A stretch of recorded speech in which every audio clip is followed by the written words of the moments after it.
देश दुनिया च वास्ते पंजाबियों नूं सत श्री अकाल। मैं गुरिंदर सिंह बाड़, तुसीं देख रहे हो ग्राउंड पंजाब टीवी। दोस्तों, कांग्रेस पार्टी का फेर बदल चल रहा और तुसीं वेख रहे हो कि वड्डे पद्धर ते नवीं नियुक्तियां कीतियां जा रही ने पंजाब दी कैबिनेट दे विच। और अज दी जिहड़ी ताज़ा खबर आई है कि नवे जिहड़े वजीरां नूं वो सौं भी चुका दी गई और महकमे की जिहड़ी वंड भी है वो भी तरतीबवार कांग्रेस हाईकमांड वालों कर दी गई है। पर वेखण वाली गल सब तो वड्डी है कि जो लोग वेख रहे हैं कि पंजाब कांग्रेस के फेर बदल दे नाल पंजाब की जो सियासत है वो की नवा वेखण नूं मिलता है। जो पंजाब के लोक मुद्दे ने जां जो कांग्रेस पार्टी 2017 च लोगों नाल वादे करके सत्ता विच आई सी उन्हां मुद्दिआं नूं लैके किन्नी क संजीदगी विखाई जाती है।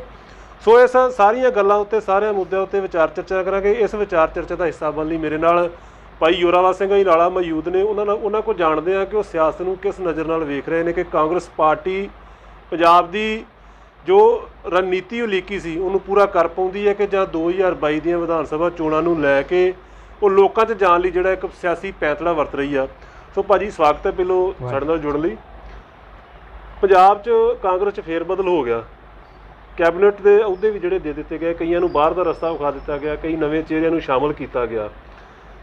जो चन्नी साहब ने पहले दिन कहा सी कि आ मुद्दे ने इन्हां दे उत्ते जिहड़ा संजीदगी नाल काम किया जाएगा। रेत माफिया का मुद्दा सी, घर घर रोजगार देने का मुद्दा सी ते नवे चेहरिਆਂ नूं वेख के लगता है कि वो लोग संजीदगी नाल काम करन पाउणगे। जिहड़ी इन्हां दी किचन कैबिनेट आ वो इन्हां मुद्दਿਆਂ नूं हल कर पाएगी।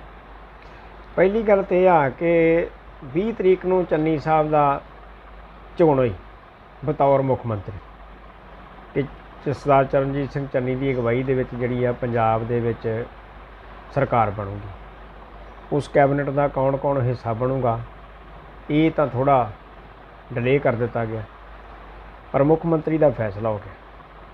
फैसला होने के बाद जिस तरीके दे नाल मुख मंत्री साहब ने लोगों के विच विचरना शुरू किया उहदे नाल लोगों के विच एक बड़ा पॉजिटिव जिहड़ी वेव आ वो लोगों के विच गई। एक पॉजिटिव थिंकिंग लोगों के विच आई कि एक जिद्दां दी पोलीटिकल लीडरां दी एक छवि जी बन गई हुंदी है कि बड़े रोब दाब वाले विशेष जे अपने आप को समझना, अमला फैला सुरक्षा दूसरा तीसरा ताम झाम नाल लैके चलना, मतलब अपने आप को लोगों तो कुछ वखरा विखाउण की कोशिश करनी। और चरणजीत सिंह चन्नी के CM बनने के बाद जिहड़ा उन्होंने लोगों नाल मेल मिलाप शुरू किया, उन्हें इस धारणा तो वखरा एक चेहरा जिहड़ा लोगों के विच अपना जिहड़ा वो पेश किया कि उहदे नाल ये प्रभाव गया कि मुख मंत्री भी लोगों की पहुँच विच है और किसी भी आदमी नूं आप जाके मिल सकदा।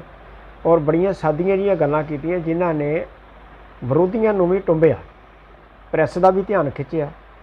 एक तरह के नाल वो पॉजिटिव वेव जिहड़ी आ लोगों दे विच गई। पर उस तो बाद कैबिनेट दे विच जिस तरीके दे नाल डिले की गई उन्हें ये चीज़ बाहर लिआंदी कि कैबिनेट बनाउण दे विच चन्नी साहब की कोई बहुती भूमिका नहीं। ये जिहड़ी इन्हां दी केंद्री हाई कमांड आ उसे दे अधिकार खेत्र च सारा कुछ आ गया। एक तरह के नाल जिद्दां पंजाब दे विच अगे ये चलदा है कि सेंटर की सरकार जिहड़ी आ वो सारे अधिकार अपने हत्थ च रखने चाहुंदी है ते सूबिਆਂ नूं घसियारे बना के रखना चाहुंदी है। ते कांग्रेस की लीडरशिप ने भी यही मैसेज जिहड़ा दिता कि जिन्हां ने सूबे की सरकार चलाउणी आ उन्होंने तो शायद कुछ पता नहीं, तो जिन्हां ने इन्फॉर्मेशन के आधार के उत्ते सूचनावां के आधार के उत्ते फैसले करने ने, जिन्ने भी ये बंदे कैबिनेट दे विच लए गए ने, मैं समझना है कि सारे लोगों के नाल जुड़े ने, जमीनी हकीकत नूं समझते हैं और इन्हां नूं सूबे दे सियासी समीकरण भी चंगी तरह पता ने ते सूबे दे हालात की ने, आर्थिक हालात की ने, सूबे दे सभ्याचारक हालात की ने, उन्हां बारे ये सारे दे सारे पूरी टीम जिहड़ी आ चंगी तरह जाणू आ। मैनूं इंज लगदा है कि केंद्री जिहड़ी इन्हां दी हाई कमांड आ उहदे नालों ज़्यादा पंजाब की स्थिति नूं समझण दे ये जिहड़ा मंत्रियों का समूह बनाया ये ज़्यादा समर्थ है। पर लोगों के विच एक इस तरह की इंडीकेशन आ रही है कि इन्हां दीयां लगामां जिहड़ियां ने वो उपर घुट के फड़ियां ने और उत्तों ही इन्हों जो इशारा होगा उहदे मुताबिक ही इन्हों काम करना पऊगा। वो सूबे के हित च हुंदा है कि सूबे के हित च नहीं हुंदा ये तो आने वाला समा ही दसो। नहीं, पर यह भी गल दस दिओ ना कि लोगों ने एक आस लगाई सी कि हुण जदों कैप्टन धड़े नूं पासे किया जाएगा तो नवे चेहरे होणगे वो साफ छवि वाले होणगे, उन्हां को आस की जाएगी। पर यह भी हुण तर्क दिता जा रहा कि उत्ते एक राणा गुरजीत सिंह नूं शामिल किया जिन्हां दे उत्ते पहलां ही खनन माइनिंग का जिहड़ा हैगा केस आ ते अजे तक कोई हल नहीं होया। ਹੋਰ ਵੀ ਇਸ ਤਰ੍ਹਾਂ ਦੇ ਕਈ ਚਿਹਰਿਆਂ ਦੇ ਉੱਤੇ ਗੱਲਬਾਤ ਕੀਤੀ ਗਈ ਹੈ ਕਿ ਉਹ ਦਾਗੀ ਨੇ। ਇਹ ਦਾਗੀ ਚਿਹਰੇ ਆ, ਬੇਸ਼ੱਕ ਇਹਨਾਂ ਨੂੰ ਲੋਕਾਂ ਦਾ ਪਤਾ ਤਾਂ ਇਹਨਾਂ ਨੂੰ ਸ਼ੁਰੂ ਤੋਂ ਹੀ ਹੈ ਕਿ ਇਹ ਪੰਜਾਬ ਦੇ ਮੁੱਦੇ ਨੇ, ਤੇ ਮੁੱਦੇ ਵੀ ਬੜੇ ਵੱਡੇ ਨੇ। ਗੁਰੂ ਗ੍ਰੰਥ ਸਾਹਿਬ ਜੀ ਦੀ ਬੇਅਦਬੀ ਦਾ ਮਾਮਲਾ ਹੈ, ਨਸ਼ਿਆਂ ਦਾ ਮਾਮਲਾ ਹੈ, ਮਾਈਨਿੰਗ ਦਾ, ਗੈਰ ਕਾਨੂੰਨੀ ਮਾਈਨਿੰਗ ਦਾ ਮਾਮਲਾ ਆ, ਤੇ ਖੁਦ ਇਹਨਾਂ ਦੇ ਜਿਹੜੇ ਵਿਧਾਇਕ ਨੇ, ਜਿਹੜੇ ਡਿਪਟੀ ਮੁੱਖ ਮੰਤਰੀ ਬਣਾਏ, ਉਹਨਾਂ ਦਾ ਵੀ ਸਿੱਧੇ ਰੂਪ 'ਚ ਨਾਂ ਲੱਗਦਾ ਰਿਹਾ। ਤੇ ਜਦੋਂ ਵਾਗਡੋਰ ਫਿਰ ਸਮੁੱਚੀ ਇਹਨਾਂ ਦੇ ਹੱਥ 'ਚ ਹੋਏਗੀ ਤੇ ਲੱਗਦਾ ਨਹੀਂ ਹੈ ਕਿ ਲੋਕ ਮੁੱਦਿਆਂ ਦੇ ਉੱਤੇ ਜਿਹੜਾ ਸਰਕਾਰ ਕੰਮ ਕਰ ਪਾਏਗੀ, ਕਿਉਂਕਿ ਸਮਾਂ ਵੀ ਬੜਾ ਥੋੜਾ। ਇਹ ਤਾਂ ਬਿਲਕੁਲ ਲੋਕਾਂ ਦੇ ਵਿੱਚ ਇਹੀ ਮੈਸੇਜ ਗਿਆ ਕਿ ਜਿਹੜੇ ਦਾਗੀ ਚਿਹਰੇ ਸੀ ਉਹਨਾਂ ਨੂੰ ਫਿਰ ਸ਼ਾਮਲ ਕਰਨ ਦੇ ਨਾਲ ਸਰਕਾਰ ਦੀ ਕਾਰਜਸ਼ੈਲੀ ਦੇ ਉੱਤੇ ਕਿੰਤੂ ਪਰੰਤੂ ਤਾਂ ਹੋਏਗਾ, ਸਵਾਲੀਆ ਚਿੰਨ੍ਹ ਲੱਗ ਗਿਆ। ਕਿਉਂਕਿ ਪਤਾ ਨਹੀਂ ਉਹ ਕਿਹੜੀ ਇਹੋ ਜਿਹੀ ਮਸ਼ੀਨ ਹੈ ਕਿ ਜਿਹਦੇ ਵਿੱਚ 4 ਸਾਲ 3 ਸਾਲ ਪਹਿਲਾਂ ਜਿਸ ਬੰਦੇ ਨੂੰ ਦੋਸ਼ਾਂ ਦੇ ਤਹਿਤ ਵਜ਼ਾਰਤ 'ਚੋਂ ਬਾਹਰ ਕਰਨਾ ਪਿਆ, ਅੱਜ ਪਤਾ ਨਹੀਂ ਕਿੱਦਾਂ ਕੋਈ ਰਿਪੋਰਟ ਤਾਂ ਆਈ ਨਹੀਂ ਕਿ ਜਿਹਦੇ 'ਚ ਉਹਨਾਂ ਨੂੰ ਬਰੀ ਕਰ ਦਿੱਤਾ ਗਿਆ ਹੋਵੇ ਜਾਂ ਉਹ ਦੋਸ਼ ਮੁਕਤ ਹੋ ਗਏ ਹੋਣ, ਤੇ ਅੱਜ ਫਿਰ ਉਹਨਾਂ ਨੂੰ ਸਿਆਸਤ ਵਿੱਚ ਲੈ ਕੇ ਕੈਬਨਿਟ ਮੰਤਰੀ ਦਾ ਰੁਤਬਾ ਦੇ ਦੇਣਾ। ਇਹ ਤਾਂ ਕੋਈ ਸਿਆਸੀ ਮਜਬੂਰੀ ਹੋ ਸਕਦੀ ਹੈ, ਪਰ ਇਹਨਾਂ ਸਿਆਸੀ ਮਜਬੂਰੀਆਂ ਨੇ ਸਰਕਾਰ ਦਾ ਅਕਸ ਜਿਹੜਾ ਹੈ ਉਹਨੂੰ ਕਮਜ਼ੋਰ ਕਰਨਾ, ਧੁੰਦਲਾ ਕਰਨਾ ਲੋਕਾਂ ਦੇ ਵਿੱਚ। ਕਿਉਂਕਿ ਅਖੀਰਲੇ ਸਮੇਂ ਦੇ ਉੱਤੇ ਆਈ ਹੈ ਸਰਕਾਰ, ਕੰਮ ਕਰਨ ਵਾਸਤੇ ਸਮਾਂ ਬੜਾ ਥੋੜ੍ਹਾ ਹੈ, ਦਿਨ ਰਾਤ ਕੰਮ ਕਰਨਾ ਪੈਣਾ। ਤੇ ਜੇ ਕੰਮ ਕਰਨ ਦੇ ਵਿੱਚ ਅਸੀਂ ਆਪਣਾ ਅਕਸ ਸਾਫ਼ ਕਰਨ 'ਚ ਹੀ ਲੱਗੇ ਰਹਿਣਗੇ, ਜੇ ਸਰਕਾਰ ਇਸੇ ਕੰਮ 'ਚ ਹੀ ਲੱਗੀ ਰਹੀ ਤੇ ਅਸੀਂ ਆਪਣੇ ਤੇ ਲੱਗਦੇ ਦੂਸ਼ਣ ਹੀ ਧੋਣੇ ਨੇ, ਤੇ ਕੰਮ ਕੀ ਹੋਏਗਾ। ਰਹੀ ਗੱਲ ਪੰਜਾਬ ਦੇ ਮੁੱਦਿਆਂ ਦੀ, ਤੇ ਤੁਸੀਂ ਇਸ ਸਾਰੇ ਘਟਨਾਕ੍ਰਮ ਦੇ ਵਿੱਚ ਵੇਖੋ ਕਿਤੇ ਪੰਜਾਬ ਮੁੱਦਾ ਹੀ ਨਹੀਂ ਹੈਗਾ। ਪੰਜਾਬ ਦੇ ਮੁੱਦਿਆਂ ਦੀ ਗੱਲ ਤੇ ਛੱਡੋ, ਪੰਜਾਬ ਹੀ ਕਿਤੇ ਨਹੀਂ ਹੈਗਾ, ਕਿਤੇ ਪੰਜਾਬ ਨਹੀਂ ਹੈਗਾ। ਇਹ ਸਵਾਏ ਨਿੱਜੀ ਰਸਾਕਸ਼ੀ ਤੋਂ ਹੋਰ ਕੁਝ ਨਹੀਂ ਹੈਗਾ। ਇੱਕ ਕੈਪਟਨ ਅਮਰਿੰਦਰ ਸਿੰਘ ਦੇ ਸਿਰ ਦੇ ਉੱਤੇ ਸਾਰੀ ਨੈਗੇਟਿਵਿਟੀ ਮੜ ਕੇ ਤੇ ਕਾਂਗਰਸ ਆਪਣੀ ਨਵੀਂ ਲੀਡਰਸ਼ਿਪ ਦੇ ਕੇ ਇੱਕ ਤਰ੍ਹਾਂ ਦੇ ਨਾਲ ਆਪਣੇ ਆਪ ਨੂੰ ਸੁਰਖਰੂ ਕਰਨਾ ਚਾਹੁੰਦੀ ਹੈ, ਜਾਂ ਲੋਕਾਂ ਨੂੰ ਇੱਕ ਨਵੇਂ ਭਰਮ ਜਾਲ 'ਚ ਫਸਾ ਕੇ ਫਿਰ ਤੋਂ ਉਹਨਾਂ ਨੂੰ ਕੋਈ ਤਿਲਿਸਮ ਵਿਖਾ ਕੇ ਠੱਗਣ ਦੀ ਕੋਸ਼ਿਸ਼ ਦੇ ਵਿੱਚ। ਤੇ ਮੈਂ ਉਹੀ ਗੱਲ ਕਰਨਾ ਚਾਹੁੰਦਾ ਹਾਂ ਕਿ ਲੋਕ ਇਹ ਗੱਲ ਕਰਦੇ ਆ ਕਿ ਚਰਨਜੀਤ ਸਿੰਘ ਚੰਨੀ ਬੇਸ਼ੱਕ ਅਨੁਸੂਚਿਤ ਜਾਤੀ ਦੇ ਮੁੱਖ ਮੰਤਰੀ ਨੇ, ਉਹ ਇੱਕ ਮੁੱਦੇ ਖੋਣ ਦੀ ਗੱਲ ਕੀਤੀ ਗਈ ਹੈ ਦੂਜੀਆਂ ਪਾਰਟੀਆਂ, ਕਿਉਂਕਿ ਆਪ ਵੀ ਕਹਿੰਦੀ ਸੀ ਅਸੀਂ ਇਹ ਚਿਹਰਾ ਲੈ ਕੇ ਆਵਾਂਗੇ, ਆਮ ਜਿਹੜਾ CM ਹੋਏਗਾ। ਭਾਜਪਾ ਵੀ ਜਿਹੜਾ ਹੈ ਉਹ ਅਨੁਸੂਚਿਤ ਜਾਤੀ ਦਾ ਸ਼ੋਅ ਕਰਦੀ ਪਈ ਸੀ। ਉਹ ਮੇਰੇ ਖਿਆਲ ਨਾਲ ਹਾਲ ਦੀ ਘੜੀ ਸਾਰੇ ਮੁੱਦੇ ਖੋਲ੍ਹੇ ਆ, ਤੇ ਜੋ ਸੱਥਾਂ ਦੇ ਵਿੱਚ ਚਰਚਾ ਹੁੰਦੀ ਹੈ, ਲੋਕ ਇਹ ਗੱਲ ਜਿਹੜੇ ਆ ਬੜੀ ਬੇਬਾਕੀ ਨਾਲ ਕਰਦੇ ਆ ਕਿ ਇਹ ਬੇਸ਼ੱਕ ਇਹਨਾਂ ਦਾ ਆਪਣਾ ਸੱਤਾ ਯੁੱਧ ਚੱਲ ਰਿਹਾ, ਕੈਪਟਨ ਦੇ ਬੰਦੇ ਲਾ ਕੇ ਆਪ ਕੁਰਸੀਆਂ 'ਤੇ ਬਿਰਾਜਮਾਨ ਹੋਣਾ। ਜਿਵੇਂ ਮਨਪ੍ਰੀਤ ਬਾਦਲ ਦੇ ਏਰੀ ਜੋ ਰਾਜਾ ਵੜਿੰਗ ਨੂੰ ਅਹੁਦਾ ਦੇ ਦਿੱਤਾ ਗਿਆ ਉਹਨੂੰ ਡਾਊਨ ਕਰਨ ਵਾਸਤੇ, ਜੋ ਲੋਕ ਮੰਨਦੇ ਪਏ ਆ। ਇਸ ਤਰ੍ਹਾਂ ਕੈਪਟਨ ਦੇ ਖੇਮੇ 'ਚ ਜਿਹੜੇ ਨਾਲ ਚੱਲਦੇ ਸੀ ਉਹਨਾਂ ਨੂੰ ਵੀ ਵਜ਼ੀਰੀਆਂ ਦੇ ਦਿੱਤੀਆਂ ਗਈਆਂ ਕਿ ਪਾਟੋ ਧੜ ਪੈ ਜਾਵੇ। ਸੋ ਇਹ ਸੱਤਾ ਯੁੱਧ ਤੋਂ ਜਿਹੜੀ ਕਾਂਗਰਸ ਆ, ਇਹ ਕੁਰਸੀ ਦੀ ਲੜਾਈ ਤੋਂ ਕਦੋਂ ਉੱਭਰੇਗੀ? ਕਿਉਂਕਿ 3 ਮਹੀਨਿਆਂ 'ਚ ਮੈਨੂੰ ਨਹੀਂ ਲੱਗਦਾ ਕੋਈ ਨਾ ਕੋਈ ਗਿੱਦੜ ਸਿੰਘੀ ਹੋਏਗੀ ਕਿ ਪੰਜਾਬ ਦੇ ਮਸਲੇ ਹੱਲ ਹੋ ਜਾਣਗੇ, ਰੇਤ ਮਾਫੀਆ ਖਤਮ ਹੋ ਜਾਏਗਾ। ਕਿਉਂਕਿ ਉਹ ਰੇਤ ਮਾਫੀਆ ਤਾਂ ਰੀਪ੍ਰਜੈਂਟ ਕਰਦਾ ਸਰਕਾਰ ਨੂੰ। ਉਹੀ ਜਿਹੜੇ ਕੇਬਲ ਮਾਫੀਆ ਹੋਰ ਲੋਕ ਨੇ, ਉਹਨਾਂ ਦੇ ਵਿੱਚ ਇਹਨਾਂ ਦੇ ਵਿਧਾਇਕਾਂ ਦੇ ਸਿੱਧੇ ਰੂਪ 'ਚ ਜਿਹੜੇ ਹੱਥ ਰਲੇ ਹੋਏ ਨੇ, ਉਹਨੂੰ ਕਿਵੇਂ ਖਤਮ ਕਰਨਗੇ? ਕੀ ਹੱਲ? ਬੇਸ਼ੱਕ ਤੁਸੀਂ ਹਾਈ ਕਮਾਂਡ ਕੋਲ ਪਾਵਰ ਹੈ ਸਾਰੀ, ਹਾਈ ਕਮਾਂਡ ਅਜਿਹਾ ਕੀ ਲੈ ਕੇ ਆਏਗੀ? ਇਹ ਤਾਂ ਵੇਖੋ ਭਵਿੱਖ ਦੇ ਗਰਭ 'ਚ ਲੁਕਿਆ ਹੋਇਆ, ਪਤਾ ਨਹੀਂ ਇਹਨਾਂ ਨੇ ਕੀ ਕਰਨਾ ਕੀ ਨਹੀਂ ਕਰਨਾ। ਪਰ ਲੋਕਾਂ ਨੇ ਇੱਕ ਆਸ ਲਾਈ ਸੀ ਕਿ ਜੇ ਇਹਨਾਂ ਨੇ MLA ਨੇ ਜਾਂ ਸਾਬਕਾ ਵਜ਼ੀਰਾਂ ਨੇ ਹਿੰਮਤ ਕਰਕੇ ਆਪਣੀ ਸਥਾਪਿਤ ਲੀਡਰਸ਼ਿਪ ਦੇ ਭਾਵ ਆਪਣੇ ਮੁੱਖ ਮੰਤਰੀ ਦੇ ਖਿਲਾਫ ਹੀ ਮੁੱਦੇ ਚੁੱਕੇ ਨੇ, ਮੁੱਦੇ ਪੰਜਾਬ ਨਾਲ ਸੰਬੰਧਿਤ ਚੁੱਕੇ ਨੇ, ਪਰ ਪੰਜਾਬ ਨਾਲ ਸੰਬੰਧਿਤ ਚੁੱਕੇ ਮੁੱਦੇ ਕੁਰਸੀਆਂ 'ਤੇ ਆ ਕੇ ਖਤਮ ਹੋ ਗਏ। ਹੁਣ ਜਿਨ੍ਹਾਂ ਨੂੰ ਕੁਰਸੀਆਂ ਤੋਂ ਲਾਇਆ ਗਿਆ, ਮੈਨੂੰ ਇੰਝ ਲੱਗਦਾ ਕਿ ਜਿਹੜਾ ਕਾਂਗਰਸ ਹਾਈ ਕਮਾਂਡ ਨੇ ਜਿਸ ਤਰੀਕੇ ਨਾਲ ਉਹਨਾਂ ਨੂੰ ਬਦਲਿਆ, ਵਜ਼ਾਰਤ 'ਚੋਂ ਬਾਹਰ ਕੱਢਿਆ, ਉਹ ਵੀ ਇੱਕ ਤਰ੍ਹਾਂ ਦੇ ਨਾਲ ਤਰੀਕਾ ਕੋਈ ਠੀਕ ਨਹੀਂ। ਇੰਝ ਲੱਗਦਾ ਜਿਵੇਂ ਦੂਸਰੇ ਦੀ ਬੇਇੱਜ਼ਤੀ ਕੀਤੀ ਹੋਵੇ, ਉਹ ਬੇਇੱਜ਼ਤ ਕਰਕੇ ਕੱਢਣ ਵਾਲੀ ਗੱਲ ਹੈ। ਜੇ ਬਦਲਣਾ ਸੀਗਾ ਤੇ ਉਹਨਾਂ ਕੋਲੋਂ ਵੈਸੇ ਹੀ ਇੱਕ ਕਾਮਰਾਜ ਫਾਰਮੂਲਾ ਆ, ਉਹ ਅੱਜ ਵੀ ਚਰਚਿਤ ਆ, ਨਹਿਰੂ ਦੇ ਸਮੇਂ 'ਤੇ ਵੀ ਚਰਚਿਤ ਸੀਗਾ। ਉਹਨਾਂ ਕੋਲੋਂ ਸਾਰੀ ਸਰਕਾਰ ਕੋਲੋਂ ਹੀ ਅਸਤੀਫੇ ਲੈ ਲੈਂਦੇ, ਪਹਿਲਾਂ ਅਸਤੀਫੇ ਲੈ ਲੈਂਦੇ, ਉਹਦੇ ਤੋਂ ਬਾਅਦ ਕੱਢ ਦਿੰਦੇ। ਹੁਣ 5-7 ਦਿਨ ਉਹਨੂੰ ਗੰਗਲ ਪਾ ਕੇ ਖਲਾਰਾ ਪਾ ਕੇ ਸਾਰਾ, ਤੇ ਹੁਣ ਉਹਨਾਂ ਨੂੰ ਕੱਢ ਦਿੱਤਾ। ਜਿਹੜੇ ਬੰਦਿਆਂ ਨੇ ਕੰਮ ਕੀਤਾ ਆਪਣੇ ਲੈਵਲ ਦੇ ਉੱਤੇ ਤੇ ਚੰਗਾ ਹੀ ਕੀਤਾ, ਉਹ ਜੇ ਮਾੜਾ ਕੀਤਾ ਤੇ ਤੁਸੀਂ 4.5 ਸਾਲ ਉਹਨਾਂ ਨੂੰ ਚਲਾਇਆ ਕਿਉਂ? ਤੇ ਜੇ ਉਹ 4.5 ਸਾਲ ਚੱਲ ਗਏ ਤੇ ਮੱਖਣ 'ਚੋਂ ਵਾਲਾਂ ਨੂੰ ਕੱਢ ਕੇ ਬਾਹਰ ਕਿਉਂ ਮਾਰਿਆ? ਤੇ ਜੇ ਨਵੇਂ ਲਿਆਂਦੇ ਨੇ ਤੇ ਨਵੇਂ ਕਿਸ ਆਧਾਰ ਦੇ ਉੱਤੇ ਲਿਆਂਦੇ ਗਏ ਨੇ? ਉਹਨਾਂ ਦਾ ਮਾਪਦੰਡ ਕੀ ਚੁਣਿਆ ਗਿਆ? ਦਾਗੀ ਚਿਹਰਿਆਂ ਦੇ ਆਉਣ ਦੇ ਨਾਲ ਇਹਦੇ 'ਤੇ ਵੀ ਸਵਾਲੀਆ ਚਿੰਨ੍ਹ ਲੱਗ ਗਏ ਕਿ ਇੱਥੇ ਮਾਪਦੰਡ ਕੋਈ ਨਹੀਂ, ਸਿਰਫ ਤੇ ਸਿਰਫ ਸਿਆਸਤ ਹੈ। ਤੇ ਜੇ ਇਕੱਲੀ ਸਿਆਸਤ ਹੀ ਕਰਨੀ ਆ, ਪੰਜਾਬ ਦੇ ਮੁੱਦੇ 'ਤੇ ਰਹਿ ਗਏ ਪਿੱਛੇ, ਪੰਜਾਬ ਪਛੜ ਗਿਆ, ਨਾ ਪੰਜਾਬ ਦਾ ਕੋਈ ਮੁੱਦਾ ਜ਼ਿਕਰ ਕੀਤਾ ਜਾ ਰਿਹਾ। ਤੇ ਜਦੋਂ ਜ਼ਿਕਰ ਹੀ ਕੋਈ ਨਹੀਂ, ਹੱਲ ਕਾਹਦੇ ਨਾਲ ਹੋਣਗੇ? ਜਿਹੜੀ ਗੱਲ ਕੀਤੀ ਨਾ ਅਨੁਸੂਚਿਤ ਜਾਤੀ ਵਾਲੀ, ਮੈਂ ਸਮਝਦਾ ਕਿ ਸੂਬੇ ਦੇ ਵਿੱਚ ਇਹੋ ਜਿਹੀ ਤਾਂ ਸਾਡੇ 'ਚ ਕੋਈ ਗੱਲ ਹੈ ਨਹੀਂ। ਪਰ ਫਿਰ ਵੀ ਕਿਉਂਕਿ ਜਦੋਂ ਅਸੀਂ ਰਿਜ਼ਰਵੇਸ਼ਨ ਦਾ ਫਾਇਦਾ ਲੈਂਦੇ ਹਾਂ ਤੇ ਨੈਚੁਰਲ ਗੱਲ ਆ ਕਿ ਲੋਕਾਂ ਦੀ ਜ਼ਬਾਨ ਦੇ ਉੱਤੇ ਵੀ ਉਹ ਚੀਜ਼ ਆਉਂਦੀ ਆ, ਉਹ ਚੀਜ਼ ਚੜ੍ਹਦੀ ਆ। ਪਰ ਇਹਦੇ 'ਚ ਕੋਈ ਸ਼ੱਕ ਸ਼ੁਬੇ ਦੀ ਗੁੰਜਾਇਸ਼ ਨਹੀਂ ਕਿ ਸਰਦਾਰ ਚਰਨਜੀਤ ਸਿੰਘ ਚੰਨੀ ਇੱਕ ਹਾਈਲੀ ਐਜੂਕੇਟਡ ਪਰਸਨ ਹੈ ਔਰ ਉਹਨਾਂ ਦੇ ਕੋਲ ਲੰਮਾ ਸਮਾਂ ਜਿਹੜਾ ਵਿਧਾਨਕ ਤੌਰ ਦੇ ਉੱਤੇ ਤਜਰਬਾ ਵੀ ਹੈ। 3 ਵਾਰ ਦਾ MLA ਰਹਿਣਾ, ਵਿਰੋਧੀ ਧਿਰ ਦਾ ਆਗੂ ਰਹਿਣਾ, ਵਜ਼ੀਰੀ ਭੋਗਣੀ ਔਰ ਅੱਜ ਮੁੱਖ ਮੰਤਰੀ ਪਦ ਦੀ ਜ਼ਿੰਮੇਵਾਰੀ ਮਿਲੀ ਆ। ਮੈਨੂੰ ਨਹੀਂ ਲੱਗਦਾ ਵੀ ਇਸ ਵਿਅਕਤੀ ਦੀ ਸਮਰੱਥਾ ਦੇ ਉੱਤੇ ਕੋਈ ਸ਼ੱਕ ਕੀਤਾ ਜਾ ਸਕਦਾ। ਪਰ ਗੱਲ ਇਹ ਬਣ ਗਈ ਆ ਕਿ ਇਹ ਕਠਪੁਤਲੀਆਂ ਵਾਲਾ ਖੇਡ ਹੋ ਗਿਆ। ਉਹਦੇ ਕੋਲ 2 ਵਾਰੀ ਉਹਨੂੰ ਦਿੱਲੀ ਸੱਦ ਲਿਆ ਕੈਬਨਿਟ ਦੇ ਵਿਸਤਾਰ ਲਈ। ਬਿਲਕੁਲ ਇਹੀ ਗੱਲ ਪਾਵਰ ਕੋਈ ਨਹੀਂ ਹੈ ਉਹਦੇ ਕੋਲ, ਤਾਂ ਇਹ ਅਖਤਿਆਰ ਨਹੀਂ ਹੈ ਵੀ ਆਪਣੇ ਸੂਬੇ ਦਾ ਕੋਈ ਮੁੱਖ ਮੰਤਰੀ ਆਪਣੀ ਮਰਜ਼ੀ ਨਾਲ ਚੁਣ ਸਕੇ, ਆਪਣਾ ਐਡਵੋਕੇਟ ਜਨਰਲ ਲਾ ਸਕੇ ਜਾਂ ਆਪਣਾ DGP ਲਾ ਸਕੇ। ਉਹਦੇ ਵਾਸਤੇ ਵੀ ਉੱਪਰ ਵੇਖਣਾ ਪੈਂਦਾ।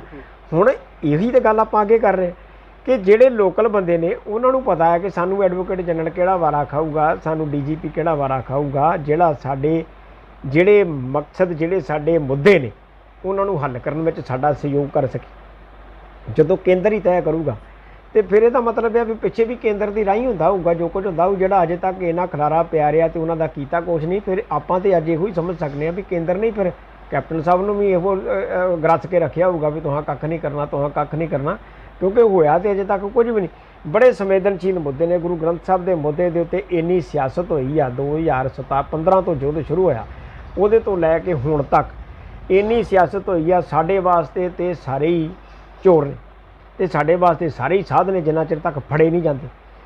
ਪਰ 2 ਸਰਕਾਰਾਂ ਲੰਘ ਜਾਣ ਦੇ ਬਾਅਦ ਵੀ ਇਸ ਉਲਝੀ ਗੁੱਥੀ ਦਾ ਕੋਈ ਵੀ ਸਿਰਾ ਅਜੇ ਤੱਕ ਸਿਰੇ ਲੱਗਦਾ ਫੜਿਆ ਜਾਂਦਾ ਨਜ਼ਰ ਆਉਂਦਾ ਨਹੀਂ। ਤੇ ਜਿਹੜੇ ਤਰੀਕੇ ਦੇ ਨਾਲ ਇਹ ਸਰਕਾਰ ਹੁਣ ਹੋਂਦ ਵਿੱਚ ਆਈ ਹੈ ਔਰ ਜਿਸ ਤਰ੍ਹਾਂ ਇਹਨਾਂ ਦੇ ਵਜ਼ੀਰ ਜਿਹੜੇ ਹੁਣ ਜਿੱਦਾਂ ਕਹਿ ਰਹੇ ਆ ਕਾਨੂੰਨ ਦੇ ਮੁਤਾਬਕ ਹੀ ਹੋਣਾ, ਦੇਸ਼ ਦਾ ਕੋਈ ਕਾਨੂੰਨ ਵੀ ਆ। ਅਸੀਂ ਕਦੋਂ ਕਿਹਾ ਫੜ ਕੇ ਅੰਦਰ ਦੇ ਦੇਂਗੇ ਯਾਰ, ਦਮ ਕੇ ਜੇ ਤੇ ਕੋਈ ਮਾਰਨ ਡਏ ਹੋ ਇਹ 6 ਫੁੱਟ 4 ਇੰਚ ਦਾ ਡਰਨਾ ਕੱਢ ਦਿਆਂਗੇ ਜੀ, ਆਹ ਕਰ ਦਿਆਂਗੇ ਜੀ, ਉਹ ਕਰ ਦਿਆਂਗੇ। ਪਰ ਸਾਡੇ ਲੋਕਾਂ ਦੀ ਇੱਕ ਮਾਨਸਿਕਤਾ ਇੱਦਾਂ ਦੀ ਬਣ ਗਈ ਆ, ਜਿਹੜਾ ਇੱਦਾਂ ਦੀਆਂ ਗੱਲਾਂ ਕਰੇ ਉਹਦੇ ਮਗਰ ਅਸੀਂ ਛੇਤੀ ਲੱਗ ਜਾਂਦੇ ਆ। ਜਦੋਂ ਕਿ ਦੇਸ਼ ਦੇ ਵਿੱਚ ਸੰਵਿਧਾਨ ਦਾ, ਕਾਨੂੰਨ ਦਾ ਰਾਜ ਆ, ਕਾਨੂੰਨ ਦੇ ਮੁਤਾਬਕ ਜੇ ਕੋਈ ਦੋਸ਼ੀ ਆ ਤੇ ਫੜਿਆ ਤੇ ਤਾਂ ਹੀ ਜਾਣਾ।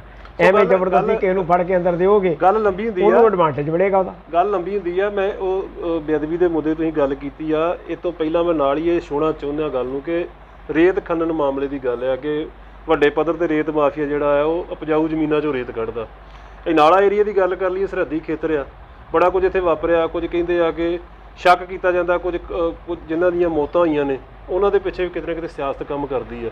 ਸੋ ਮੈਂ ਕਹਿਣਾ ਚਾਹੁੰਦਾ ਕਿ ਕੈਬਨਿਟ ਮੰਤਰੀ ਰਹੇ ਨੇ ਸੁਖ ਸਰਕਾਰੀ ਆ ਜੀ, ਹੁਣ ਮੇਰਾ ਖਿਆਲ ਉਹਦਾ ਬਦਲਿਆ ਗਿਆ ਉਹਨਾਂ ਦਾ। ਇਹ ਨਾਲਾ ਤੋਂ ਵਿਧਾਇਕ ਸਾਹਿਬ ਵੀ ਕਾਂਗਰਸੀ ਨੇ, ਕੁਝ ਹੋਰ ਵੀ ਵਿਧਾਇਕ ਨੇ ਜਿਨ੍ਹਾਂ ਦਾ ਨਾਂ ਲੱਗਦਾ ਰਿਹਾ ਕਿ ਰੇਤ ਦੇ ਲੈਣ ਦੇਣ ਵਿੱਚ ਉਹਨਾਂ ਦਾ ਹੱਥ ਹੈ। ਉਹ ਕਿੰਨੀ ਸੱਚਾਈ ਉਹ ਤੇ ਜਾਂਚ ਦਾ ਵਿਸ਼ਾ ਆ, ਪਰ ਉਹਨਾਂ ਨੂੰ ਜਵਾਬਦੇਹ ਬਣਾਉਣਾ ਕਾਂਗਰਸ ਹਾਈ ਕਮਾਂਡ ਵੱਲੋਂ ਜ਼ਰੂਰੀ ਸੀ। ਅਹੁਦਾ ਬਦਲਣ ਨਾਲ ਜਿਹੜਾ ਆ ਉਹਦੀ ਜਵਾਬਦੇਹੀ ਨਹੀਂ ਬਣਦੀ। ਇਹ ਤੇ ਫਿਰ ਕੰਮ ਐਵੇਂ ਹੀ ਚੱਲਦਾ ਰਹੇਗਾ। ਸਰਕਾਰ ਚੰਨੀ ਸਾਹਿਬ ਕਹਿੰਦੇ ਸੀ ਕਿ ਰੇਤ ਮਾਫੀਆ ਖਤਮ ਕਰ ਦਾਂਗੇ, ਐਵੇਂ ਹੋ ਜਾਏਗਾ। ਮੈਂ ਚਾਹੁੰਦਾ ਕਿ 2 ਸਵਾਲ ਉਰੇ ਵਾਰੋ ਵਾਰੀ ਕਰ ਲਏ ਜਾਣ। ਦੇਖੋ, ਜਿਹੜਾ ਰੇਤ ਮਾਫੀਆ ਖਤਮ ਕਰਨ ਵਾਲੀ ਗੱਲ ਹੈ, ਗੱਲਾਂ ਨਾਲ ਤੇ ਬਹੁਤ ਕੁਝ ਹੋ ਜਾਣਾ। ਗੱਲਾਂ ਕੀਤੀਆਂ ਤੇ ਗੱਲਾਂ ਨਾਲ ਬਹੁਤ ਕੁਝ ਹੋ ਜਾਏਗਾ। ਸਭ ਤੋਂ ਵੱਡੀ ਗੱਲ ਜਿਹੜੀ ਹੈ ਕਿ 2 ਕੈਬਨਿਟ ਦੀਆਂ ਮੀਟਿੰਗਾਂ ਹੋ ਗਈਆਂ, ਕੈਬਨਿਟ ਦੀ ਮੀਟਿੰਗ 'ਚ ਸਿੱਟਾ ਕੁਝ ਵੀ ਨਹੀਂ ਨਿਕਲਿਆ। ਬਹਿ ਕੇ ਸਮੇਂ ਦੀ ਬਰਬਾਦੀ ਤੋਂ ਇਲਾਵਾ ਕੁਝ ਵੀ ਨਹੀਂ ਹੋਇਆ। ਜਿੰਨੀ ਦੇਰ ਤੱਕ ਸਾਡੀ ਨੀਤੀ ਨਹੀਂ, ਕੋਈ ਮੁੱਦਾ ਵਿਚਾਰ ਹੀ ਨਹੀਂ ਰਹੇ। ਤੇ IAS ਅਫਸਰ ਜਿਹੜੇ ਨੇ ਉਹਨਾਂ ਨੂੰ ਬੁਲਾ ਕੇ ਕਹਿ ਦਿੱਤਾ ਗਿਆ ਕਿ 100 ਦਿਨ ਦਾ ਰੋਡ ਮੈਪ ਤਿਆਰ ਕਰੋ। ਰੋਡ ਮੈਪ ਤੇ ਤੁਸੀਂ ਦਿਓ, ਅਧਿਕਾਰੀਆਂ ਦਾ ਰੋਡ ਮੈਪ ਤੇ 4.5 ਸਾਲ ਤੋਂ ਵੇਖਣ ਹੀ ਰਹੇ ਹੋ ਤੁਸੀਂ ਕੀ ਰੋਡ ਮੈਪ ਤਿਆਰ ਕੀਤਾ ਉਹਨਾਂ ਨੇ। ਪਿਛਲਾ ਰੋਣਾ ਤੇ ਇਹੀ ਨਾ ਵੀ ਅਧਿਕਾਰੀ ਸਾਡੀ ਗੱਲ ਨਹੀਂ ਸੁਣਦੇ, ਤੇ ਅਧਿਕਾਰੀਆਂ ਨੂੰ ਤੁਸੀਂ ਕਹਿ ਰਹੇ ਹੋ ਜੀ ਰੋਡ ਮੈਪ ਤਿਆਰ ਕਰੋ। ਅਧਿਕਾਰੀਆਂ ਦਾ ਰੋਡ ਮੈਪ ਤਿਆਰ ਹੋਇਆ ਤੇ ਤੁਸੀਂ ਉਹਦੇ ਤੇ ਗੱਡੀਆਂ ਭਜਾਈਆਂ ਤੇ ਤੁਸੀਂ ਮੰਜ਼ਿਲ ਤੇ ਪਹੁੰਚੇ। ਹਾਂ, ਆਪਣੀ ਮੰਜ਼ਿਲ ਤੇ ਪਹੁੰਚ ਕੇ ਉਹ ਕੁਰਸੀਆਂ ਮਿਲ ਗਈਆਂ ਮਨਪਸੰਦ ਦੀਆਂ, ਜਿਹਨੂੰ ਚਾਹੀਦੀਆਂ ਉਹਨੂੰ ਉਹਦਾ ਮਨਪਸੰਦ ਮਹਿਕਮਾ ਮਿਲ ਗਿਆ। ਇਹ ਗੱਡੀਆਂ ਜ਼ਰੂਰ ਉਸ ਰੋਡ ਮੈਪ ਦੇ ਉੱਤੇ ਭੱਜਣ ਡਈਆਂ ਨੇ ਤੇ ਸ਼ਾਇਦ ਹੋ ਸਕਦਾ ਹੋਰ 2-4 ਮਹੀਨੇ ਭੱਜ ਜਾਣ, ਪਰ ਪੰਜਾਬ ਦੀ ਗੱਡੀ ਉੱਥੇ ਦੀ ਉੱਥੇ ਚੱਕੜ 'ਚ ਫਸੀ ਆ, ਗਾਰੇ 'ਚ ਫਸੀ ਆ, ਇਹ ਬਾਹਰ ਨਿਕਲਦੀ ਨਜ਼ਰ ਨਹੀਂ ਆ। ਹੁਣ ਘਰ ਘਰ ਰੁਜ਼ਗਾਰ ਦੀ ਗੱਲ ਹੈ, ਉਹ ਵੀ ਬੜਾ ਵੱਡਾ ਵਾਅਦਾ ਸੀ। ਹੁਣ ਲੋਕ ਅੱਜ ਦਾ ਨਾ ਚੰਨੀ ਸਾਹਿਬ ਦਾ ਬਿਆਨ ਸੁਣ ਕੇ ਕਹਿ ਰਹੇ ਆ ਕਿ 155 ਜਣਿਆਂ ਨੂੰ ਸ਼ਾਇਦ ਆ ਕਿ ਅੰਕੜਿਆਂ 'ਚ ਕੋਈ ਮੇਰੇ ਕੋਲ ਵਾਧਾ ਘਾਟਾ ਹੋ ਜਾਵੇ ਕਿ ਜਿਹੜੇ ਕਿਸਾਨ ਐਜੀਟੇਸ਼ਨ ਦੌਰਾਨ ਜਾਨ ਗਵਾ ਚੁੱਕੇ ਕਿਸਾਨ ਨੇ ਉਹਨਾਂ ਦੇ ਪਰਿਵਾਰਾਂ ਨੂੰ ਨੌਕਰੀਆਂ ਦਿੱਤੀਆਂ ਜਾਣਗੀਆਂ। ਲੋਕ ਇਹ ਵੀ ਕਹਿੰਦੇ ਨੇ ਕਿ ਜਿਹੜਾ ਵਾਅਦਾ ਸੀ ਕਾਂਗਰਸ ਦਾ ਉਹਨੂੰ ਸ਼ਾਇਦ ਇਹ ਜਜ਼ਬਾਤੀ ਢੰਗ ਨਾਲ ਦਬਾਇਆ ਜਾ ਰਿਹਾ ਕਿ ਘਰ ਘਰ ਰੁਜ਼ਗਾਰ ਦੇਣ ਦੀ ਗੱਲ ਨੂੰ ਇਹਦੇ ਉਹਲੇ 'ਚ ਕਰਕੇ ਤੇ ਸ਼ਾਇਦ ਵਰਾਇਆ ਜਾਵੇ ਕਿ ਵੇਖੋ ਜੀ ਇਹਨੇ ਬੰਦੇ ਨੂੰ ਰੁਜ਼ਗਾਰ ਦੇ ਦਿੱਤਾ ਗਿਆ। ਕੀ ਇਹ ਵੀ ਪੰਜਾਬ ਨਾਲ ਇਨਸਾਫ ਹੋਏਗਾ? ਨਾ, ਬਿਲਕੁਲ ਕੋਈ ਇਨਸਾਫ ਨਹੀਂ। ਵੇਖੋ, ਇਹ ਤਾਂ ਕਿਸੇ ਦੀਆਂ ਭਾਵਨਾਵਾਂ ਨੂੰ ਭੜਕਾ ਕੇ, ਉਕਸਾ ਕੇ ਉਹਨਾਂ ਦੇ ਵਿੱਚੋਂ ਆਪਣੀਆਂ ਸਿਆਸੀ ਰੋਟੀਆਂ ਸੇਕਣ ਵਾਲੀ ਗੱਲ ਹੈ। ਜੇ ਵੇਖਿਆ ਜਾਵੇ ਤੇ ਜਿਹੜੇ ਕਿਸਾਨ ਸੰਘਰਸ਼ ਦੇ ਦੌਰਾਨ ਕਿਸਾਨਾਂ ਨੇ ਆਪਣੀ ਜਾਨ ਗਵਾਈ ਹੈ, ਉਹਨਾਂ ਦਾ ਮੁੱਦਾ ਤੇ ਇਹ ਸਿਆਸੀ ਲੋਕ ਹੀ ਨੇ। ਜੇ ਇਹਨਾਂ ਲੋਕਾਂ ਨੇ ਆਪਣੇ ਫਰਜ਼ ਨਿਭਾਏ ਹੁੰਦੇ ਜਿੱਥੇ ਜਿੱਥੇ ਇਹਨਾਂ ਦੀ ਡਿਊਟੀ ਬਣਦੀ ਸੀ ਉੱਥੇ ਉੱਥੇ ਇਹਨਾਂ ਨੇ ਆਪਣੇ ਫਰਜ਼ ਨਿਭਾਏ ਹੁੰਦੇ। ਤੇ ਅੱਜ ਕਿਸਾਨਾਂ ਨੂੰ ਦਿੱਲੀ ਦੇ ਬਾਰਡਰਾਂ ਦੇ ਉੱਤੇ ਨਾ ਤੇ ਪੋਹ ਮਾਘ ਦੀਆਂ ਠੰਡ ਦੀਆਂ ਰਾਤਾਂ ਕੱਟਣੀਆਂ ਪੈਂਦੀਆਂ, ਨਾ ਜੂਨ ਜੇਠ ਹਾੜ ਦੀਆਂ ਗਰਮੀਆਂ ਝਾਕਣੀਆਂ ਪੈਂਦੀਆਂ।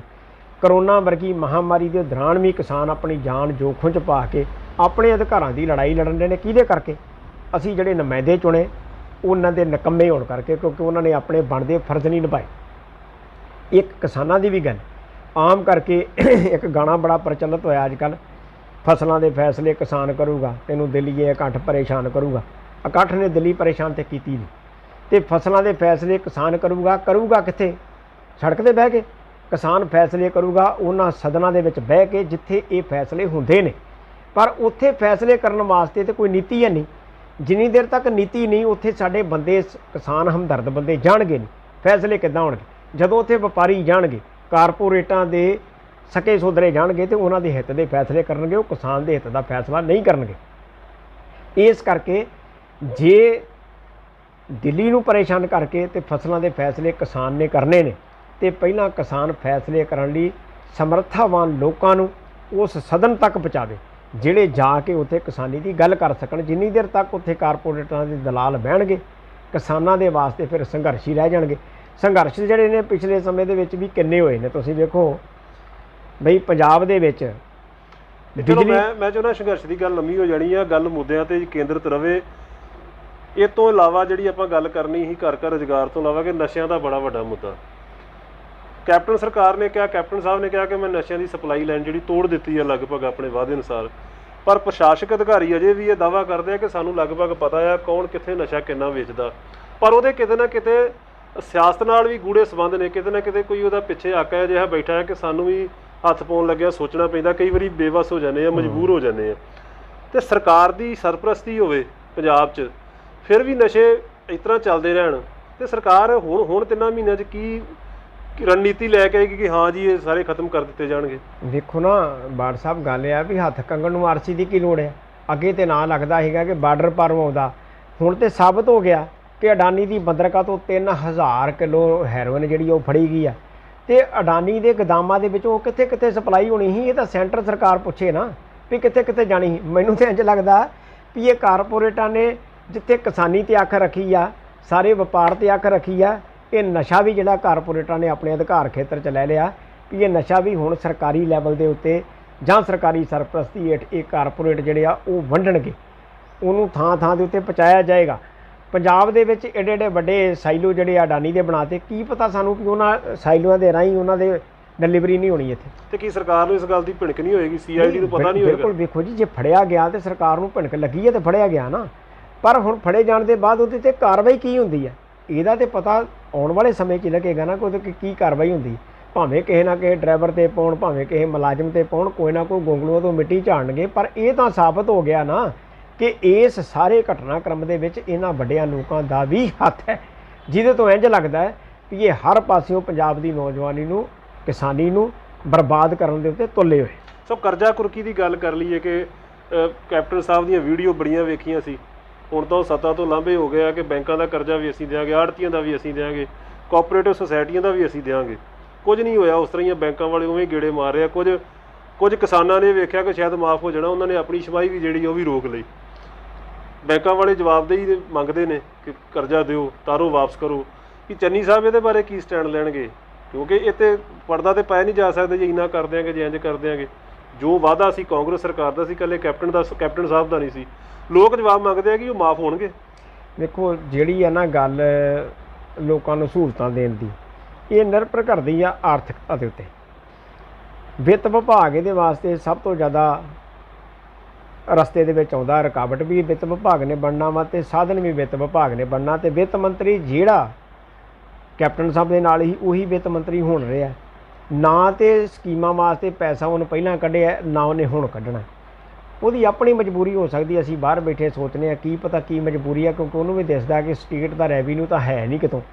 ਜਿੱਥੋਂ ਪੈਸੇ ਆਉਣੇ ਨੇ ਉਹ ਤਾਂ ਪੈਸੇ ਅਫਸਰਸ਼ਾਹੀ ਤੇ ਲੀਡਰਾਂ ਦੀਆਂ ਜੇਬਾਂ 'ਚ ਜਾਣ ਰਹੇ ਨੇ, ਸਰਕਾਰੀ ਖਜ਼ਾਨੇ 'ਚ ਆਉਂਦੇ ਨਹੀਂ। ਜਦੋਂ ਸਰਕਾਰੀ ਖਜ਼ਾਨੇ 'ਚ ਪੈਸਾ ਨਹੀਂ ਆਉਣਾ ਤੇ ਲੋਕਾਂ ਨੂੰ ਸਹੂਲਤਾਂ ਕਿੱਥੋਂ ਮਿਲਣਗੀਆਂ?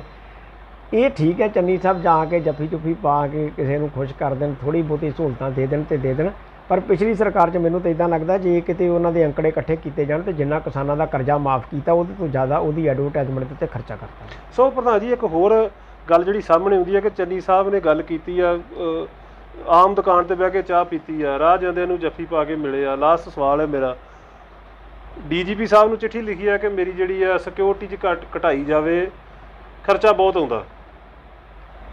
ਆਪ 2-3 ਵਾਰੀ ਗੇੜਾ ਦਿੱਲੀ ਦਾ ਲੋਕ ਸੱਥਾਂ 'ਚ ਗੱਲ ਕਰਦੇ ਆ ਕਿ 17-17 20-20 ਲੱਖ ਦਾ ਪਿਆ ਆ, ਬੋਝ ਤਾਂ ਉਹ ਵੀ ਸਰਕਾਰੀ ਖਜ਼ਾਨੇ ਤੇ ਪਏਗਾ। ਫਿਰ ਜਦੋਂ ਆਪਾਂ VIP ਕਲਚਰ ਛੱਡਣਾ ਨਹੀਂ ਗਾ, ਕੈਬਨਿਟ ਵਜ਼ੀਰਾਂ ਨੂੰ ਗੱਲ ਕੀਤੀ ਹੈ ਕਿ ਇਨੋਵਾ ਗੱਡੀਆਂ ਦਿੱਤੀਆਂ ਜਾਣਗੀਆਂ ਕਿ ਉਹਨਾਂ ਕੋਲ ਪਹਿਲਾਂ ਗੱਡੀਆਂ ਨਹੀਂ ਹੈਗੀਆਂ। ਸੋ ਜਦੋਂ ਆਪਾਂ ਲੁਕਵੇਂ ਢੰਗ ਨਾਲ ਕਹਿ ਲਈ ਜਾਂ ਸਿੱਧੇ ਰੂਪ 'ਚ ਕਹਿ ਲਈਏ ਭਾਰ ਪੂਰਾ ਖਜ਼ਾਨੇ ਤੇ ਪਾਉਣਾ ਆ, ਫਿਰ ਸਾਨੂੰ ਅਜਿਹੇ ਨਾਟਕ ਕਰਨ ਦੀ ਕੀ ਲੋੜ ਆ ਕਿ ਲੋਕ ਸੀਰੀਅਸ ਲੈਣਗੇ, ਲੋਕ ਮਾਨਤਾ ਦੇਣਗੇ ਇਹਨਾਂ ਗੱਲਾਂ ਨੂੰ। ਦੇਖੋ ਅੱਜ ਸਮਾਂ ਹੀ ਇੱਦਾਂ ਦਾ ਬਣ ਗਿਆ ਕਿ ਜਿੰਨਾ ਚਿਰ ਤੱਕ ਤੁਸੀਂ ਸ਼ੋਅ ਆਫ ਨਹੀਂ ਕਰਦੇ, ਕਿਸੇ ਚੀਜ਼ ਨੂੰ ਵਿਖਾਉਂਦੇ ਨਹੀਂ, ਉਹਨਾਂ ਚਿਰ ਤੱਕ ਲੋਕ ਪਛਾਣਦੇ ਨਹੀਂ। ਹੋ ਸਕਦਾ ਚੰਨੀ ਸਾਹਿਬ ਦੀ ਫਿਤਰਤ ਇੱਦਾਂ ਦੀ ਹੋਵੇ, ਸਿੰਪਲਿਸਿਟੀ ਉਹਨਾਂ ਦੇ ਵਿੱਚ ਹੋਵੇ, ਉਹ ਲੋਕਾਂ ਦੇ ਵਿੱਚ ਇਸੇ ਤਰੀਕੇ ਦੇ ਨਾਲ ਵਿਚਰਦੇ ਹੋਣ, ਕਿਉਂਕਿ ਸਾਡਾ ਤਾਂ ਕੋਈ ਸਿੱਧਾ ਵਾਹ ਨਹੀਂਗਾ। ਪਰ ਜਿਸ ਤਰ੍ਹਾਂ ਦਾ ਉਹਨਾਂ ਦਾ ਤਰੀਕਾਕਾਰ ਲੋਕਾਂ ਦੇ ਨਾਲ ਵਿਚਰਨ ਦਾ ਲੱਗਦਾ, ਉਹਦੇ ਤੋਂ ਇੱਦਾਂ ਹੀ ਲੱਗਦਾ ਹੈ ਵੀ ਉਹ ਬੰਦਾ ਡਾਊਨ ਟੂ ਅਰਥ ਹੈ। ਠੀਕ ਗੱਲ ਹੈ ਚੱਲ ਰਹੇ, ਪਰ ਉਹ ਅਮਲੀ ਰੂਪ ਵਿੱਚ ਵੀ ਹੋਣਾ ਚਾਹੀਦਾ। ਨਿਰਾਪੁਰਾ ਇਹ ਨਹੀਂ ਹੈ ਵੀ ਆਪਾਂ ਕਿਸੇ ਕੋਲੋਂ ਚਾਹ ਪੀ ਲਈ ਆ ਤੇ ਕਿਸੇ ਦੇ ਨਾਲ ਸੜਕ 'ਤੇ ਜਾਂਦਿਆਂ ਸ਼ਗਨ ਫੜਾਤਾ ਤੇ ਕਿਸੇ ਨਾਲ ਬਹਿ ਕੇ ਗੱਲਬਾਤ ਕਰ ਲਈ ਤੇ ਦੂਸਰੇ ਪਾਸੇ ਜਿੱਥੇ ਪੈਸੇ ਬਚ ਸਕਦੇ ਆ ਉੱਥੇ ਆਪਾਂ ਹਵਾ ਚੜਾ ਦਈਏ। ਅਕਸਰ ਤੇ ਸਾਰਾ ਪੈਸਾ ਸਟੇਟ ਦਾ ਜਾ ਰਿਹਾ, ਕਿਸੇ ਦੀ ਜੇਬ 'ਚੋਂ ਤਾਂ ਨਹੀਂ ਜਾ ਰਿਹਾ, ਕਿਸੇ ਦਾ ਨਿੱਜੀ ਪੈਸਾ ਤਾਂ ਨਹੀਂ ਜਾ ਰਿਹਾ, ਸਟੇਟ ਦਾ ਪੈਸਾ ਜਾ ਰਿਹਾ ਤੇ ਸਟੇਟ ਕਰਜ਼ਾਈ ਹੋਈ ਪਈ ਆ। ਸਟੇਟ ਆਪਣੀਆਂ ਵੈਲਫੇਅਰ ਦੀਆਂ ਸਕੀਮਾਂ ਵਾਸਤੇ ਪੈਸਾ ਨਹੀਂ ਇਕੱਠਾ ਕਰ ਰਹੀ ਤੇ ਇਹੋ ਜਿਹੀਆਂ ਕੰਮਾਂ ਦੇ ਉੱਤੇ ਫालतू ਪੈਸੇ ਲਾਉਣ ਨਾਲੋਂ ਅੱਜ ਕੱਲ੍ਹ ਤੇ ਵੇਖੋ ਸਮਾਂ ਬਣ ਗਿਆ ਦਿੱਲੀ 'ਚ ਇੰਨਾ ਬਾਰ-ਬਾਰ ਸੱਦਣ ਦੀ ਬੁਲਾਉਣ ਦੀ ਲੋੜ ਹੀ ਨਹੀਂ ਗੀ ਕੋਈ। ਜੇ ਟਵੀਟ ਕਰਕੇ ਚੰਨੀ ਸਾਹਿਬ ਦੀ ਨਿਯੁਕਤੀ ਕੀਤੀ ਜਾ ਸਕਦੀ ਹੈ ਤੇ ਟਵੀਟ ਕਰਕੇ ਵਜ਼ੀਰ ਨਹੀਂ ਦੱਸੇ ਜਾ ਸਕਦੇ ਵੀ ਕਿਹੜੇ ਵਜ਼ੀਰ ਬਣਾਉਣੇ ਨੇ ਤੇ ਕਿਹੜਾ ਮਹਿਕਮਾ। ਉਹਦੇ ਵਾਸਤੇ ਦਿੱਲੀ ਦੇ ਘੜੀ ਮੁੜੀ ਗੇੜੇ ਲਵਾਉਣ ਦੀ ਕੀ ਲੋੜ ਹੈ? ਇੱਕ ਤਾਂ ਵੈਸੇ CM ਦੀ ਛਵੀ ਕਮਜ਼ੋਰ ਹੋ ਰਹੀ, ਉਹਦੇ ਵਿੱਚ ਵੀ ਉਹਨੂੰ ਬਾਰ-ਬਾਰ ਸੱਦਦੇ ਆ, ਬਾਰ-ਬਾਰ ਸੱਦਦੇ ਆ। ਤੁਸੀਂ ਅੰਦਰ ਬਹਿ ਕੇ ਟਵੀਟ ਕਰ ਲਓ, ਸਲਾਹ ਤੁਹਾਂ ਦਿੱਲੀ 'ਚ ਕਰਨੀ ਆ ਜਾਂ ਤੇ ਇਹਨਾਂ ਵਿਚਾਰਿਆਂ ਦੀ ਸਲਾਹ ਤੁਹਾਂ ਲੈਣੀ ਹੋਵੇ ਤਾਂ ਇਹ ਸਲਾਹ ਦੇਣ ਦੀ ਲੈਣੀ ਨਹੀਂ ਕੋਈ, ਫੈਸਲਾ ਤਾਂ ਤੁਸੀਂ ਆਪਣੀ ਮਰਜ਼ੀ ਦਾ ਕਰਨਾ। ਇਹ ਲੋਕ ਮੰਨ ਲੈਣ ਕਿ ਜਿਹੜੀ ਨਵੀਂ ਟੀਮ ਹੈ ਕੈਬਨਿਟ ਦੀ, ਇਹ 'ਚ ਸਾਰੇ ਜਿਹੜੇ ਸਾਫ਼ ਛਵੀ ਵਾਲੇ ਆ ਇਹ ਗੱਲ ਕਰਨਗੇ ਲੋਕ ਮੁੱਦਿਆਂ ਦੀ। ਨਹੀਂ, ਆਸ ਕੀਤੀ ਜਾ ਸਕਦੀ ਹੈ, ਜਿੱਦਾਂ ਕਹਿੰਦੇ ਨਾ ਜੀਵੇ ਆਸਾ ਮੋਏ ਨਰਾਸਾ। ਹੁਣ 3-4 ਮਹੀਨੇ ਜਿਹੜੇ ਰਹਿ ਗਏ ਨੇ ਆਸ ਦੇ ਸਿਰ ਤੇ ਕੱਢ ਲੈਣੇ ਚਾਹੀਦੇ ਨੇ, ਬਾਕੀ ਕੋਈ ਸੁਧਾਰ ਦੀ ਸੰਭਾਵਨਾ ਲੱਗਦੀ ਨਹੀਂ। ਸੋ ਧੰਨਵਾਦ ਹੈ ਜੀ ਬਹੁਤ ਬਹੁਤ ਦੋਸਤੋ। ਮਕਸਦ ਆ ਕਿ ਕੈਬਨਿਟ ਜਿਹੜੀ ਨਵੀਂ ਆ ਉਹਦੇ ਸਾਹਮਣੇ ਬੜੇ ਵੱਡੇ ਸਵਾਲ ਜਿਹੜੇ ਖੜੇ ਨੇ, ਬੜੇ ਵੱਡੇ ਵਾਅਦੇ ਖੜੇ ਨੇ। ਸੋ ਕੋਸ਼ਿਸ਼ ਆ ਕਿ ਉਹ ਪੂਰੇ ਕਰਨਗੇ, ਆਸ ਵੀ ਆ ਕਿ ਪੂਰੇ ਕਰਨਗੇ, ਪਰ ਸਿਆਸਤ ਕਹਿੰਦੇ ਆ ਨਜ਼ਰ ਕੁਝ ਹੋਰ ਆਉਂਦੀ ਆ ਤੇ ਪਿੱਛੇ ਕੁਝ ਹੋਰ ਚੱਲਦਾ ਆ। ਸੋ ਅਗਲੀ ਵਾਰੀ ਅਸੀਂ ਦੂਸਰੀ ਮੁਲਾਕਾਤ 'ਚ ਨਵਜੋਤ ਸਿੰਘ ਸਿੱਧੂ ਬਾਰੇ ਵੀ ਗੱਲਬਾਤ ਕਰਾਂਗੇ ਕਿ ਜਿਨ੍ਹਾਂ ਨੇ ਬੜਾ ਸਰਕਾਰ ਦੇ ਹੁੰਦਿਆਂ, ਕੈਪਟਨ ਸਾਹਿਬ ਦੇ ਹੁੰਦਿਆਂ ਸਟੇਜਾਂ 'ਤੇ ਖਲੋ ਕੇ ਸਰਕਾਰ ਨੂੰ ਜਵਾਬਦੇਹ ਬਣਾਇਆ ਸੀ ਕਿ ਸਰਕਾਰ ਦੇ ਆ ਕੰਮ ਹੁੰਦੇ ਆ, ਸਰਕਾਰ ਨੂੰ ਇਸ ਤਰ੍ਹਾਂ ਚੱਲਣਾ ਚਾਹੀਦਾ ਹੈ। ਸੋ ਉਹ ਵੀ ਅੱਜ ਕੱਲ੍ਹ ਜਿਹੜਾ ਆ ਚੁੱਪ ਨਜ਼ਰ ਆ ਰਿਹਾ, ਕਿਤੇ ਸਰਗਰਮੀ ਬਹੁਤੀ ਨਜ਼ਰ ਨਹੀਂ ਆ ਰਹੀ ਕਿ ਉਹ ਜਿਨ੍ਹਾਂ ਗੱਲਾਂ ਦਾ ਖੁਦ ਪ੍ਰਚਾਰ ਕਰਦੇ ਸੀ ਉਹਨਾਂ ਲਈ ਉਹ ਕੀ ਰਣਨੀਤੀ ਉਹ ਲੀਕ ਰਹੇ ਆ। ਸੋ ਤੁਸੀਂ ਗਰਾਊਂਡ ਪੰਜਾਬ TV ਨਾਲ ਜੁੜੇ ਰਹਿਣਾ, ਅਸੀਂ ਤੁਹਾਨੂੰ ਹੋਰ ਵੀ ਅਜਿਹੇ ਮੁੱਦਿਆਂ ਉੱਤੇ ਜਿਹੜੀ ਆ ਵਿਚਾਰ ਚਰਚਾ ਕਰਕੇ ਤੁਹਾਡਾ ਪੱਖ ਜਾਣਦੇ ਰਹਾਂਗੇ।